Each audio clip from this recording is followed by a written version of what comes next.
여호수아가 끝날 무렵이 됐어요. 그래서 이제 여호수아 끝나게 되는데 이 마지막 부분은 이제 여호수아가 유언을 합니다. 이 유언을 하는데 모세와 이제 여호수아가 떠나게 되면 이스라엘 백성들에게 이 모세와 여호수아의 역할을 누가 할 거냐라고 하는 문제가 아마 그 후대 이스라엘 백성들의 머릿속에는 남아 있었을 겁니다. 야, 아무개가 세상을 떠나면 그 아들들이, 그 딸들이 잘할까? 이런 생각들을 하게 되는 거죠. 그런 두려움이 이스라엘 백성들 가슴 속에 흐르고 있었어요. 야, 여호수아마저 세상을 떠나면 우리 앞으로 어떻게 해야 되는가라는 생각을 하게 된 겁니다. 우리 사람들의 마음 속에는 다 누군가가 세상을 떠나게 되면 그 뒤를 이을 사람에 대한 걱정들을 많이 합니다. 그런데 저는 생각에 하나님께서 항상 이 교회 일을 이끄시는 그 하나님의 일을 이끄시는 그 과정을 이렇게 보면 말이죠. 이가 없으면 잇몸이라고 하는 그 옛날 어른들 말씀이 생각이 나요. 그런데 그 이 대신에 잇몸이 훨씬 더 많은 역할을 하는 것을 볼 때가 있습니다. 그렇기 때문에 이건 하나님의 교회고 하나님의 일이기 때문에 이건 하나님이 세우신다. 이런 생각을 갖게 됩니다. 우리가 할 수 있는 것은 뭐냐?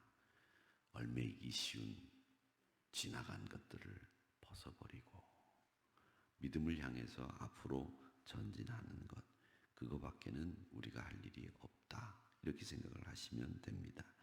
자, 오늘 이 23장을 여호수아의 고별 설교라고도 합니다. 오늘 우리가 가지고 있는 성경에 보면 표제어가 뭐라고 되어 있는가 하면 여호수아의 마지막 말 이렇게 되어 있는데 이 마지막 말인데 우리로 따지자면 쉽게 고별 설교입니다.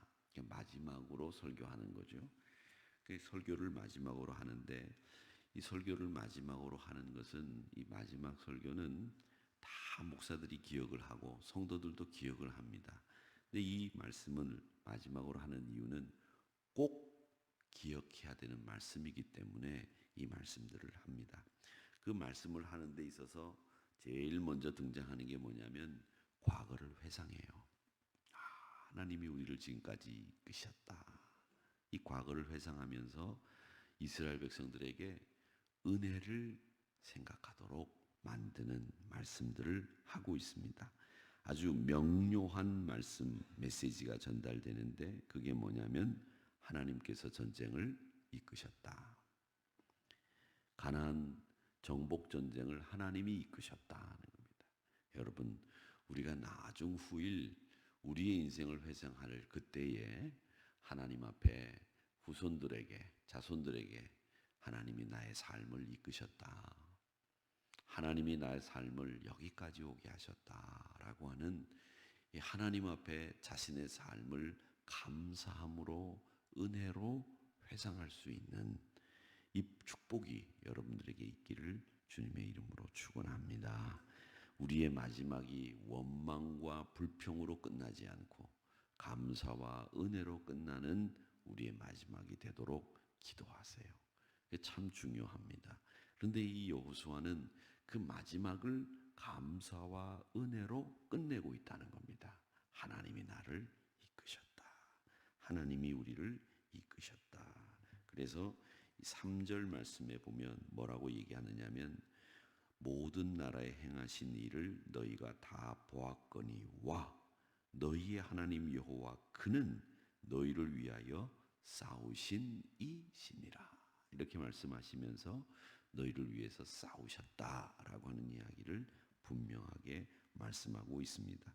그러면서 이스라엘 백성들에게 이 여호수아가 강조하고 있는 말씀이 있습니다. 너희들 오직 순종해라. 말씀 앞에 순종해라.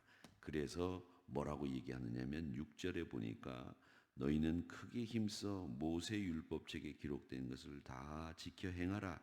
그것을 떠나 우로나 좌로나 치우치지 말라 이렇게 이야기를 합니다.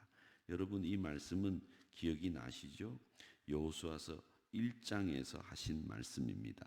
뭐라고 말씀하시는가 하면 1장에서는 7절에서 얘기를 합니다. 오직 강하고 극히 담대하여 나의 종 모세가 내게 명령한 그 율법을 다 지켜 행하고 우로나 좌로나 치우치지 말라. 그리하면 어디로 가든지 형통하리니. 이 1장 7절에 있는 말씀이 다시 23장 6절에서 등장하고 있습니다. 이 말씀은 뭐냐면 끝과 시작에 이 말씀을 배치해 둔 까닭은 우리가 하나님의 말씀을 지키고 좌로나 우로나 치우치지 않으며 똑바로 하나님 말씀에 순종하며 가야 된다라고 하는 것을 강조하시기 위해서 이 말씀을 하시고 있는 겁니다. 동일한 이 당부를 여호수아를 통해서 하시고 있는 겁니다. 여러분, 왜 순종해야 되느냐? 왜 충성해야 되느냐? 이유가 뭡니까? 하나님이 순종할 사람이 없어서 순종하라고 합니까? 충성을 해야 하나님의 일이 운영이 됩니까? 왜 순종하라고 해요? 왜 충성하라고 하느냐?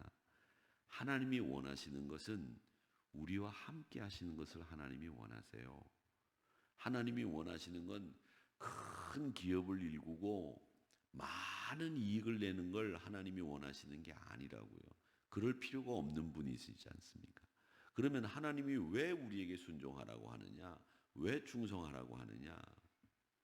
지금까지 교회가 어떤 일을 하기 위해서 순종하라고 요구하거나 충성하라고 요구하는 적들 있었어요. 근데 그건 교회가 하는 일, 하나님의 뜻이라고 하는 그 교회가 하는 일을 위해서 순종과 충성을 요구했을 수도 있겠지만, 그런데 하나님이 원하시는 게 순종과 충성일 때 그 하나님이 왜 순종과 충성을 원하시느냐, 그걸 우리가 알아야 되겠죠. 하나님은 우리와 함께 하시기를 원하십니다. 그걸 임마누엘이라고 하는데, 하나님의 임재가, 하나님의 임마누엘이 우리와 함께하는 가장 큰 조건이 뭐냐면, 내가 순종할 때, 내가 충성할 때 하나님은 나와 함께 하시는 겁니다. 여러분이 하나님과 동행하는 길은 다른 길이 아니에요. 하나님 일로 와서 제 손 잡아 주세요. 그런다고 하나님이 오셔서 우리의 손을 붙잡아 주시는 게 아니라, 그 말을 하는 대신 여러분들이 순종과 충성을 감당하시면 하나님의 임마누엘이, 하나님의 임재가 여러분과 함께 하시는 거예요. 그런 것을 하나님이 기뻐하신단 말이죠. 그래서 하나님은 우리에게 순종해라, 좌로나 우로나 치우치지 마라. 그래서 1장 7절에서도 말씀을 즐겨하고 그 말씀대로 행하면 형통하고 좌로나 우로나 치우치지 말라는 말씀으로 시작을 해서 끝날 때까지 좌로나 우로나 치우치지 말고 하나님의 임재를 경험해라, 이렇게 말씀을 합니다. 여러분, 하나님이 여러분이 기도하신다고, 여러분이 헌신하신다고, 예, 맞습니다. 그런데 결정적으로 하나님이 여러분과 함께 하시는 가장 큰 이유는 여러분들이 말씀에 순종할 때, 주의 일에 충성할 때 임마누엘의 역사가 일어난다는 것을 꼭 기억하시기를 주님의 이름으로 축원합니다. 자, 그 다음에 또 하나 여기 말씀에 보면 뭐라고 얘기를 하느냐면 이런 말씀을 합니다. 13절에 보니까 확실히 알아라. 너희 하나님 여호와께서 이 민족들을 너희 목전에서 다시는 쫓아내지 아니하시리니 그들이 너희에게 올무가 되고 덫이 되고 옆구리에 채찍이 되고 눈에 가시가 되고, 너희가 마침내 너희 하나님 여호와께서 너희에게 주신 이 아름다운 땅에서 멸하리라.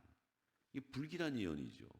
가나안 원주민들이 채찍이 되고 옆구리에 가시가 되고, 이거 무슨 소리를 이렇게 하십니까? 라고 했는데 이 불길한 예언과 시나리오가 그대로 이루어집니다.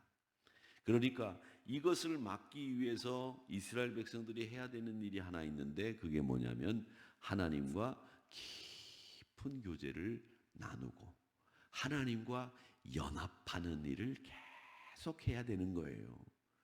하나님과 깊은 교제가 없이 하나님과 연합하지 않으면 이런 일들이 생기게 된다는 겁니다. 이민족 가나안 원주민 가까이 하지 마라. 혼인도 하지 마라. 왕래도 하지 마라. 이 뭘 얘기합니까? 그 사람들이 가지고 있는 우상 숭배의 사상과 가치관, 생활 습속 그거 따라가게 된다. 그렇게 되면 나를 멀리하게 될 텐데 그렇게 될 때 나를 멀리하게 되면 너희들 이 말씀처럼 옆구리에 채찍이 되고 올무가 되고 덫이 되고 눈에 가시가 된다. 그러니 그 민족들과는 통혼도 하지 말고 가까이도 하지 마라. 오직 여호와 한 분만을 경외하며 하나 되라. 여러분 어제 저희들이 살펴본 말씀이 뭐였습니까? 어제 저희들이 본 말씀은 동편과 서편 이 이스라엘 지파들이 서로 갈등하잖아요. 그 갈등할 때 동편 지파를 향해서 서편 지파들이 비느하스를 중심으로 한 원정대 진상조사위원회를 보내가지고 서로 오해를 푸는 과정을 여러분 들으셨지 않습니까? 그 과정에서 결론이 뭐예요? 하나 되는 거. 그건 다른 방법이 없어요. 서로 오해를 푼다고 하나 되는 게 아니에요. 하나님의 공동체는 하나가 되는 방법은 오직 유일하게 또 하나 있어요. 그게 뭐냐? 다 같이 여호와를 경외하면 하나가 되는 거예요. 너도 여호와를 경외하고 나도 여호와를 경외하면 하나 되는 거예요. 그러니까 동편 지파들이 그 제단을 쌓아놓은 것을 설명하지 않습니까? 나중 후일 너희들 여호와를 섬겼느냐 이야기할 때 이 제단을 보여주면서 여호와를 섬겼습니다 이야기할 것이고, 이 제단은 하나님 앞에 번제를 드리고 희생제사를 드리는 제단입니다. 이 제단을 통해서 너희와 우리가 하나라고 하는 증표다 이렇게 이야기하면서 서로가 오해를 풀고 갈등을 풀고 하나가 되지 않습니까? 여러분 그 오해를 풀고 갈등을 푸는 길, 하나가 되는 길은 동편과 서편이 여호와를 경외하겠다고 결정하는 순간에 그들이 하나가 되었던 겁니다. 그런데 그 이스라엘 백성들에게 하나가 돼서 요구하시는 것이 뭐냐? 여러분 올무가 되고 덫이 되고 채찍이 되고 가시가 되는 이민족, 그 사람들과는 하나 되지 말고 그 사람들과는 통혼하지 말고 그 사람들과는 어울리지 말고 좌로나 우로나 치우치지 말고 순종하고 충성하여 여호와를 경외함으로 너희들이 하늘 은혜, 하늘 백성 되어서 하나님의 사랑 속에 이 아름다운 땅을 정말 아름답게 그 이름에 걸맞게 만들어 가라. 이걸 이야기하고 있는 겁니다. 여러분, 그러니까 우리가 받은 이 아름다운 땅, 아름다운 은혜를 값싼 것으로 만들지 마시기 바랍니다. 우리가 믿음 생활하면서도 가만 보면 저분은 가지고 있는 달란트도 많고 하나님의 은혜도 많이 받았는데 싸게 만들어 가요. 자꾸 값싸게 만드는 거죠. 안타깝죠. 그리고 헛된 세상 생각, 썩을 육신의 생각에 매이지 마시기 바랍니다. 여러분, 하나님 앞에 순종하고 충성하는 사람들은 보다 더 높은 생각을 하는 거예요. 높은 생각. 이런 생각까지밖에 미치지 못하는 사람들에 비해서 우리 믿음의 사람들은 항상 한 단계 높은 생각을 하는 거예요. 거기서 인생의 지혜가 나오고 거기서 우리를 깨닫게 하고 우리 삶을 새롭게 하는 동력이 생기는 거예요.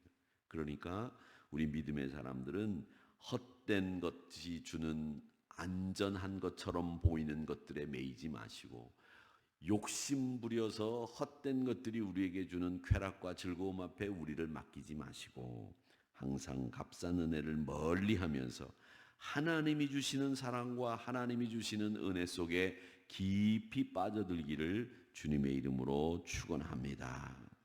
하나님이 어떤 분이시냐? 우리 하나님은 오늘도 내일도 변함없이 우리를 지키시는 분이다라는 것을 이 여호수아의 고별 설교를 통해서 우리가 배우게 되는 겁니다. 놀라고 두려워하지 마십시오. 놀랄 일 하나도 없습니다. 세상의 역사는 또 반복되고 또 반복됩니다. 그렇습니다. 그러니까 놀랄 필요 없어요. 또 이런 일들이 또 있을 거예요. 그게 세상의 역사예요. 그래서 그 유명한 영국의 유명한 역사학자 있잖아요. 아놀드 토인비라고 하는 분이 그랬잖아요. 역사는 반복된다. 그렇게 얘기했습니다. 역사만 공부해도 우리가 시행착오를 막을 수 있어요. 오늘도 내일도 변함없이 역사는 분명히 얘기합니다. 하나님은 순종하고 충성하는 사람 그 곁에 늘 계신다 라고 하는 것을 말씀하고 있습니다. 그러니까 우리가 사람을 잃어서 낙심하지 마시고 하나님을 더 가까이 하는 기회로 삼는 것이 이스라엘 백성들에게 필요한 것이었습니다. 그리고 항상 유익한 말씀뿐만 아니라 너희들 채찍이 되고 올무가 되고 덫이 되고 가시가 될 수도 있다라고 하는 이 말씀도 우리가 잘 가슴속에 담아두고 유익한 말씀만 아니라 경고까지도 귀담아 듣고 신앙생활 잘 감당하는 저와 여러분이 되시기를 주님의 이름으로 축원합니다. 그리고 오늘 이 말씀을 이렇게 보면 이스라엘 백성들이 해야 될 일이 뭘까? 내가 해야 될 일이 뭘까? 이제 아름다운 땅을 다 정복했어요. 그렇죠? 정복했어요. 여호수아도 이제 세상을 떠납니다. 야, 잘 있어라. 나 간다. 너희들 순종하고 충성해라. 알았지? 알았지? 네. 자, 그러면 이스라엘 백성들에게 이제 남은 일이 뭐예요? 이스라엘 백성들에게 남은 일이 뭡니까?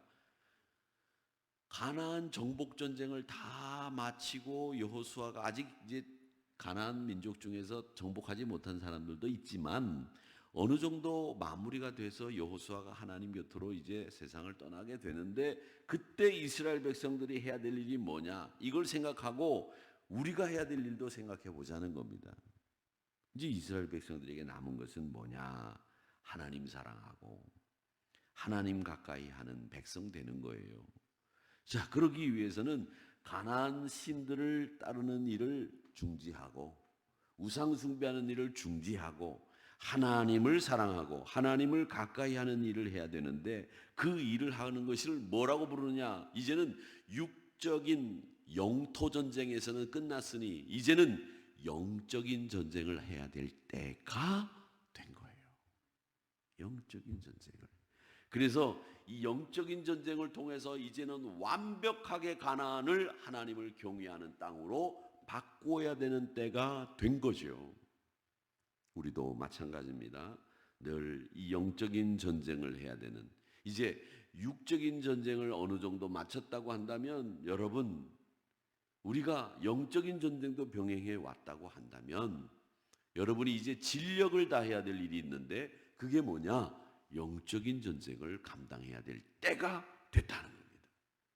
여기 앉으신 분들은 보면 제가 볼 때 육적인 전쟁, 영적인 전쟁을 해야 되는 분들도 있지만 육적인 전쟁은 어느 정도로 여러분들이 다 이제 마치신 분들 같아. 무슨 이렇게 허탄한 일들, 뭐 욕심 부리지 않으시고 여기 앉아 이렇게 보니까 여기 우리 장로님들, 권사님들 뭐 욕심 부리고 그래야 될 이유가 없는 분들이신 것 같아요. 그렇죠?